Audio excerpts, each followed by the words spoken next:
Heboh ucapan Rezky Aditya soal pengalaman pertama jadi bapak, resmi jadi bapak anak Wenny Aryani.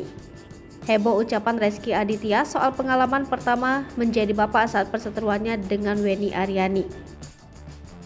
Sontak video lama Rezky Aditya saat melakukan wawancara tersebut menjadi sorotan di tengah polemik gugatan soal anak di luar nikah dengan Wenny Aryani.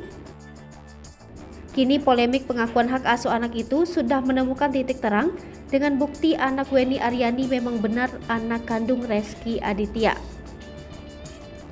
Di balik itu semua, kini beredar video percakapan Rezky Aditya dengan Raffi Ahmad dan Vicky Prasetyo di masa lalu, dilansir Instagram Hitsogram.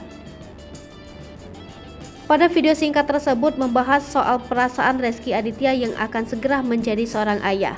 Kemudian Rezky Aditya merasa senang dengan keadaannya yang sekarang.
Hai pemirsa Sri Popo TV, jangan lupa komen, like, dan subscribe, serta tonton terus berita-berita terupdate lainnya ya.